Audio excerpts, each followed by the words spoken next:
नमस्कार मित्रांनो, मी मराठी माणूस प्रदीप. गौतमी पाटील महाराष्ट्रामध्ये एक अचानकपणे गाजलेलं नाव, एक नर्तिका, एक नृत्य करणारी अशी गौतमी पाटील आपल्या सर्वांच्या परिचयाची आहे. आपण सर्वजण तिला कुठे आली तर तोबा अगदी गर्दी होते तरुणांमध्ये.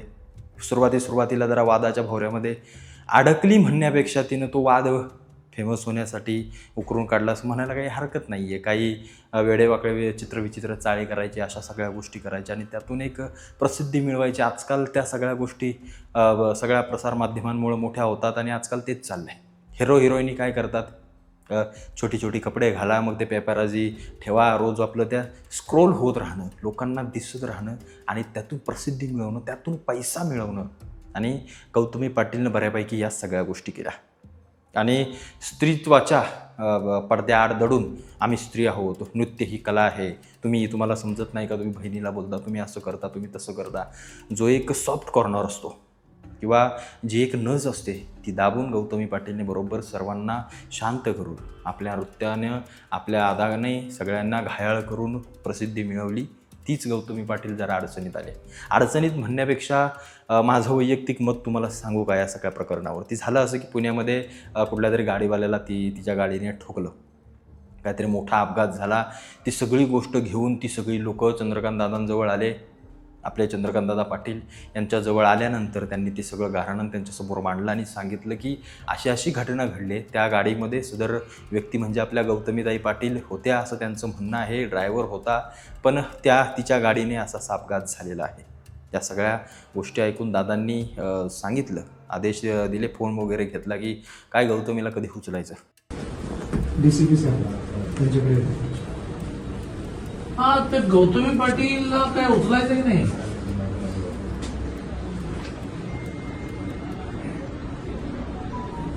अरे हो, पण ती गाडी कोणाची तरी आहे की नाही? हा हो, पण मग आता हा जो रिक्षावाला सिरियस आहे. चला तुम्ही म्हणा की गौतमी पाटील नव्हती गाडीमध्ये, कोणीतरी ड्राईव्ह करत होतं का भूत ड्राईव्ह करत होतं? तो जो कोण ड्राईव्ह करत होतो त्याला पकडायला लागेल ना. पकडला, केस दाखल केली, बरं, मग तो कुठे आहे आता?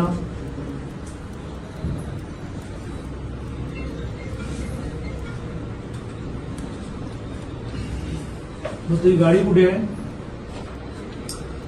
गाडी जप्त करून टाका आणि ती गाडीची मालकीन नाही गौतमी पाटील असेल तिला नोटीस द्या की तुमच्या. मग बरं, तुम्ही काय करा, त्या बिचाराची मुलगी समोर बसली आहे, तर तिला काय म्हणा, तू अशी गौतमी पाटील वगैरे, तू म्हणा त्यांचा खर्च तरी कर, मग सगळं म्हणा, तुम्ही लक्ष करा, तुम्ही लक्ष करा. कधी अटक करायची तिला की एवढं मोठं प्रकरण आहे, तुम्ही कसं काय सोडलं, तुझ्या ड्रायव्हरला तरी धरा, तुम्ही हे तरी करा. पण एक महत्त्वाची गोष्ट मला सांगायची आहे की एक नृत्यांगना, एक नर्तकी, एक नाचणारी स्त्री किंवा नृत्य करणारी स्त्री जिनं महाराष्ट्रामध्ये फेमस झाली, सगळ्या गोष्टी केल्या, राजकारण्यांच्या कार्यक्रमाला जाऊन तिनं गर्दी जमवण्याचं काम केलं. आमच्या दहीहंडीमध्ये श्रीकृष्णांच्या आमच्या हिंदू सणांमध्ये नाचण्याचं तिनं काम केलं. पोरं नाचवली, जरा शिट्ट्या मारल्या, सगळ्या गोष्टी केल्या.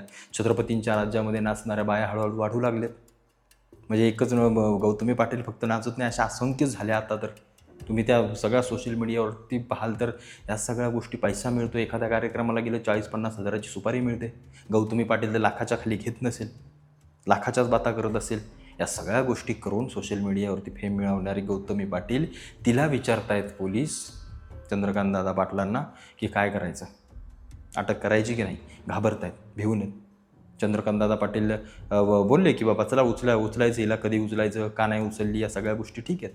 पण आम्हाला प्रश्न विचारावा लागतो, आम्हाला विचार करावा लागतो की काय बाबा अटक करू की नको.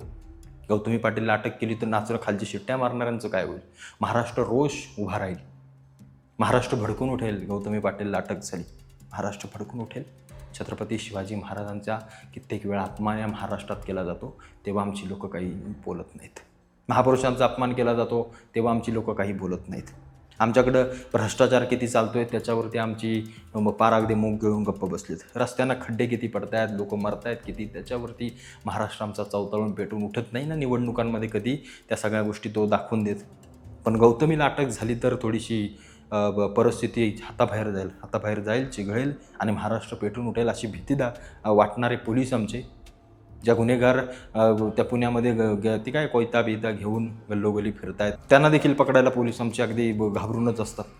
आणि गौतमीचं तर काय घाबरलेत. दादांपर्यंत विषय गेला, दादांपर्यंत मॅटर गेला, मंत्र्यांपर्यंत विषय गेला की काय बाबीला अटक करायची की नाही, अटक केली तर पुढच्या कार्यक्रमांचं काय. हा आमच्या महाराष्ट्राची अवस्था आहे सध्याच्या घडीला. हा विषय मी जेव्हा पाहिला म्हटलं ठीक आहे चला, कायद्याच्या गोष्टीत सगळ्या गोष्टीत, पण एवढी दिरंगाई, एवढा विचार. एखाद्या गुन्ह्यामध्ये एखादा मुख्यमंत्री जरी असेल, एखादा मोठा अधिकारी जरी असेल, तरी आम्ही त्याला कायद्याच्या चौकटीत शून्य समजतो आणि ते आपण प्रशासकीय लोक म्हणून त्यांच्यावरती मला असं वाटतंय कारवाई करायला पाहिजे, जी दिसत नाही. पुण्यामध्ये पोर्शेच्या गाडीने त्या पोराने काय 2 पोरांना उडवलं, मारून टाकलं, तितक्यापुरतं विषय, सगळ्या गोष्टी झाल्या, निबंध काढल्या, सांगतात काय काय चेष्टा, थिल्लर चाळे चालले त्या महाराष्ट्रात, थिल्लर चाळे चालले. आमचे महाराज लोक कीर्तनांमधून सांगणार की बाया नाचू नका. आम्ही इतिहास वाचताना म्हणणार की छत्रपतींच्या राज्यामध्ये काही बाई नाचली नाही. आज 300 वर्षानंतर छत्रपतींच्या राज्यामध्ये बाया निवांत नाचत आहेत. बरं, नृत्य, याला अंग नृत्य ही जी कला आहे ती शरीर दाखवण्याची नाही आहे, तर ती नृत्य ही जी कला आहे ती आपली, मला असं वाटतं तुमची कलाकुसर दाखवण्याची एक मोठी कला आहे. लावणी म्हटल्यानंतर भरगच्च साडी, व्यवस्थित अगदी उत्तम महाराष्ट्रीयन पेहराव आणि उत्तम अशी लावणी आपण पाहण्याची आपल्याला सवय झाली. हल्ली सगळ्या गोष्टी बदलत गेल्या. लावणीनं अगदी पार डिस्को सगळ्या गोष्टी पकडल्या. आम्ही आमच्या परंपरा, आमच्या सगळ्या गोष्टी न्यूडिटीच्या मार्गाला घेऊन चाललो आहे, हे आपल्याला जरा मान्य करावं लागेल. आणि आपण जर अशा लोकांना घाबरू लागलो, अशा लोकांना जर आपण थांबू लागलो, प्रश्न हा आहे, अनेक जण म्हणतील की तिने गुन्हा केला, असे कितीतरी करणारे आहेत, अशी राजकारणी कितीतरी आहेत, असे गुंडे बिंडे, हे ठीक आहे, बरोबरच आहे, त्यात काही चूक नाही आहे. त्यांना भडव्यानं जे लोक असतील त्यांना अटक केली पाहिजे, त्यांना शिक्षा झाली पाहिजे. आज आपण वैयक्तिक जीवनामध्ये स्वतः आपण किती भ्रष्टाचार करतो, हे अधिकारी असतील, राजकारणी असतील, सगळी यंत्रणा आपली भ्रष्टाचारानं भिजून गेले. पण कुठे ना कुठेतरी अशा लोकांवर देखील कारवाई झाली पाहिजे. कायदा सर्वांना समान असला पाहिजे.